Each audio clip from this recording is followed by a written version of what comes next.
हरे कृष्णा सभी को। दोस्तों आज हम पढ़ेंगे तीसरा अध्याय। इसमें आपको सीखने को मिलेगा कि कर्म किस प्रकार करना होता है, कर्म क्या है, और ये पढ़ते हैं। श्री हरि श्री हरि श्री हरि। श्री ओम नमो भगवते वासुदेव विश्वेश्वराय आदिपुरुषाय पारंपार लेखा पुरुषाय नमः। जगत बंधु ज्योति स्वरूप जी की जाननहार, हरि यश मांगना यो है दास प्रभु के द्वार। हे प्रभु, अर्जुन भक्त को जो आपने श्री गीता जी का ज्ञान दिया सो मुझको भी मिले। हे भय भंजन भगवान श्री कृष्ण जी, यह किशोरदास मांगता है। हे प्रभु, गीता ज्ञान के उच्चारण से तुझ पूर्ण ब्रह्म की प्राप्ति हो। हे प्रभु, मैं आपके चरणों की शरण हूँ। आप परम परवीन हो और मैं आपकी शरण में पड़ा हूँ। किशोरदास और कृष्णदास दीन गरीब है और आप संतों की विनती को मान लेते हैं। हे कमला वल्लभ श्री कृष्ण भगवान कृपा निधान जी, तेरे संतों के वास्ते अपनी तुच्छ बुद्धि से यह गीता ज्ञान कहता हूँ। तीसरा अध्याय कर्मयोग।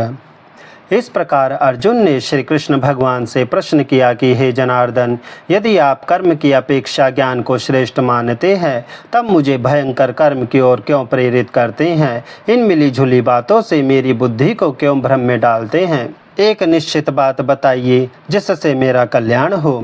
अर्जुन के वचन सुनकर श्री भगवान बोले, हे अर्जुन, मैं तुम्हें पहले भी बता आया हूँ कि सिद्धि के दो मार्ग है, ज्ञानियों के लिए ज्ञान योग और कर्मयोगियों के लिए निष्काम कर्म योग। किसी भी मार्ग पर चलो, कर्म तो करना ही होगा। कर्मों के ना करने से ही निष्कर्मता अथवा भगवान का साक्षात्कार तो हो नहीं सकता। कर्मों को कोई छोड़ भी नहीं सकता। प्रकृति के अधीन उसे सोना उठना आदि कर्म करने ही पड़ते हैं। जो मूढ़ बुद्धि हठ से इंद्रियों को रोक कर मन से उनके भोगों का ध्यान करता है वह दम्भी कहाता है।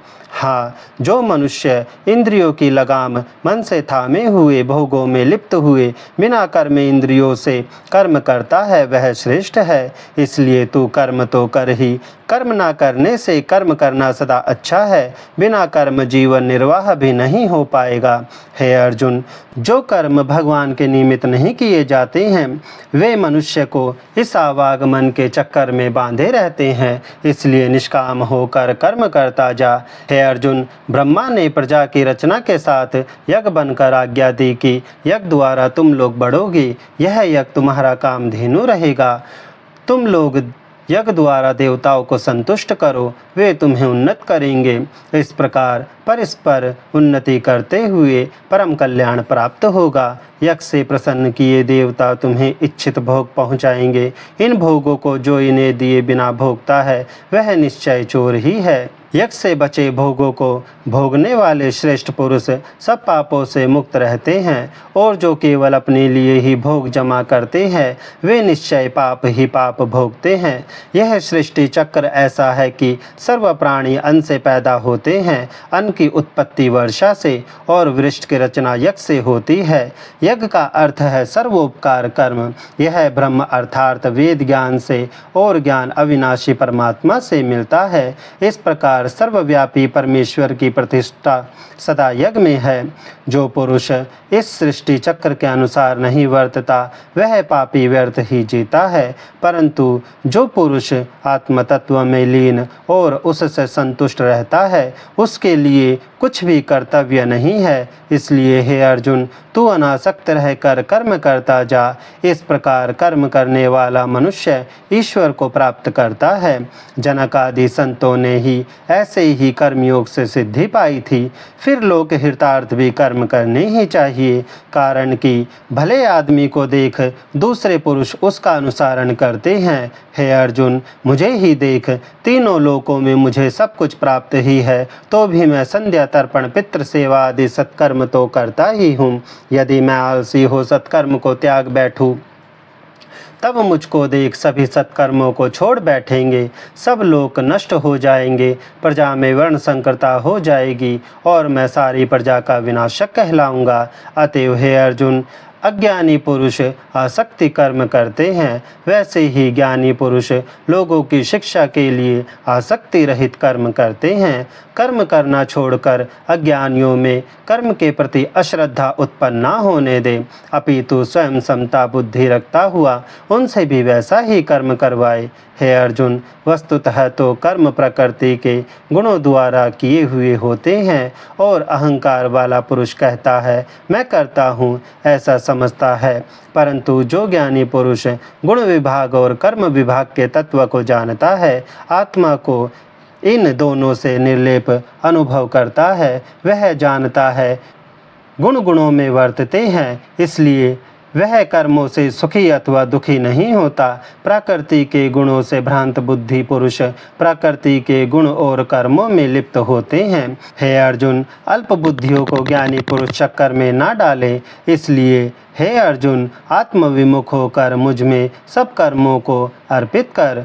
आशा और ममता का त्याग निश्चित हो युद्ध कर। जो मनुष्य श्रद्धा से मेरी यह सलाह मानते हैं, वे सब कर्म बंधन से छूट जाते हैं, और जो इनमें मीन मेक निकालते हैं, इसके अनुसार वर्तते नहीं, वे भ्रांत बुद्धि कल्याण मार्ग से भ्रष्ट हो जाते हैं। ज्ञानी अपने स्वभाव के अनुकूल कर्म करता है, सभी स्वभाव के अधीन है, हठ से कोई लाभ नहीं होता। मनुष्य को चाहिए सभी इंद्रियों के भोगों में जो राग द्वेष की भावना भरी रहती है, उसके अधीन ना हो।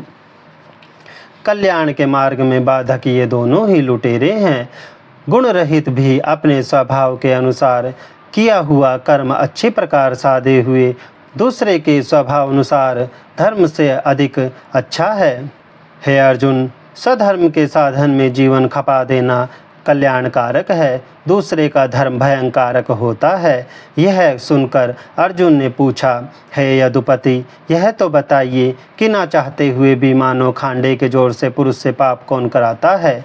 भक्तों, यहाँ पर एक श्लोक आया है, उसे मैं आपको हिंदी में बताता हूँ। उसका जो बहुत से लोग हैं गलत अर्थ निकालते हैं। यहाँ पर भगवान ने कहा है कि स्वधर्म के साधन में जीवन खपा देना अधिक कल्याणकारक है, दूसरे का धर्म भयंकारक होता है। तो यहाँ पर वो लोग ये पूछते हैं कि जब उस समय पर जब सिर्फ एक सनातन धर्म ही था और कोई धर्म ही नहीं था, तो श्री कृष्ण भगवान ये क्यों कहते हैं अर्जुन को कि हे अर्जुन, स्वयं के धर्म में जीवन खपा देना अधिक कल्याणकारक है। तो क्या इससे भी पहले कोई धर्म होगा? इसीलिए तो श्री कृष्ण भगवान ने कहा। तो देखिए, आपने जो गीता पढ़ी है अभी, क्षमा करें, सुनी है, तो तीसरे अध्याय में कहीं पर भी ये नहीं लिखा, और आप आगे तक भी सुनोगे तो इसमें गीता में कोई कहीं भी ये नहीं लिखा कि दूसरा कोई धर्म होता है। तो धर्म यहाँ पर किसको कहा गया है? अच्छे कर्म को, जो हमारा कर्तव्य बनता है उसको धर्म कहा गया है। हमारा कर्तव्य क्या है? हमारा कर्तव्य ये है, हम अपने, अगर जो हम बॉर्डर पर हैं, यानी कि हम सिपाही हैं, तो हमें अपने देश के लिए जान दे देना है। हम अगर जो डॉक्टर है, तो हमारा कर्तव्य ये बनता है कि हमें दूसरे मरीज की जान बचाना है। और अगर जो हम एक गृहस्थ में है, तो हमारा कर्तव्य ये बनता है कि हमें अपने परिवार का लालन पोषण करना, हमारे परिवार की जो जिम्मेदारी है उसका धर्म निभाना। तो ये धर्म है, ये कर्तव्य है, और यही कर्म है। तो इसी प्रकार भगवान श्री कृष्ण समझाते हैं। और इसका मतलब ये नहीं है कि किसी रिलीजन या किसी कास्ट के बारे में उन्होंने बोला है कि जो दूसरा धर्म होता है उसके धर्म में मत जाइए, तो ऐसा कुछ नहीं है। तो अब आप ध्यान से सुनेंगे तो आपको आगे आगे समझ में आएगा, और ये बात उन लोगों के लिए भी है जो लोग ऐसा कहते हैं। तो यहाँ पर अर्जुन जी महाराज ने पूछा है, हे यदुपति, यह तो बताइए कि ना चाहते हुए भी मानो खांडे के जोर से पुरुष से पाप कौन कराता है। तो भक्तों, यहाँ पर ये बात होती है कि जो भक्त अनजाने में, मतलब जो भक्तों की मजबूरी होती है गलती करना, जैसे कि जिस प्रकार हमें चलना होता रोड पर, तो हमसे चींटियां मर जाती है, जैसे कि हमारे हाथ पर मच्छर बैठ जाता है, या फिर रात के समय में मच्छर रात में काटते हैं, तो उस समय पर अनजाने में, जानते हुए भी हमें पता होता है कि भाई मच्छर उच्छर काट रहा है, तो तब भी वो मर जाता है।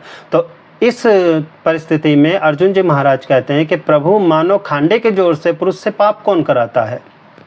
तो यहाँ पर भगवान श्री कृष्ण क्या कहते हैं, हे अर्जुन, रजोगुण से उत्पन्न काम ही क्रोध है जो मनुष्य को पाप की ओर ले जाता है। इसकी भूख बहुत बड़ी है, यह बड़ा पापी है, इसको तू अपना बैरी जान। जैसे धुएं से अग्नि और धूल से दर्पण और जैर से गर्भ शिशु ढक जाता है, वैसे ही ज्ञानियों को सदा बैरी सरीखे अग्नि सरीखे काम से ज्ञानी का ज्ञान ढका रहता है। यह काम मनुष्य की इंद्रियों, मन और बुद्धि में रहता है, इसके द्वारा ही मनुष्य को मूढ़ बनाता है। इसलिए हे अर्जुन, तू पहले इंद्रियों को अपने वश में कर, ज्ञान विज्ञान को नष्ट करने वाले इस पापी काम को विध्वंस कर। जो तू समझे कि यह मेरी शक्ति से बाहर है, सो बात नहीं, कारण कि इंद्रियों से सूक्ष्म मन, मन से सूक्ष्म बुद्धि और बुद्धि से सूक्ष्म आत्मा है। इस प्रकार आत्मा सबसे सूक्ष्म और अधिक बलवान है। उसके द्वारा दुर्जन रूपी काम शत्रु को मार। यहाँ पर जो काम नाम का शत्रु है, जो हमारे मन में गलत काम उत्पन्न करता है, तो भगवान ने ये कहा है कि हे अर्जुन, पहले तो उसको विध्वंस कर। किस प्रकार विध्वंस करेगा? जैसे कि गीता में श्री कृष्ण भगवान ने कहा है कि रजोगुण से काम उत्पन्न होता है। काम ही क्रोध है जो मनुष्य को पाप की ओर लेकर जाता है। इसलिए भक्तों, आज की गीता ज्ञान में बस इतना ही। वीडियो पसंद आए तो दोस्तों लाइक करना, शेयर करना और इसे शेयर ज़्यादा करना और हमारे चैनल को सपोर्ट करना। हरे कृष्णा।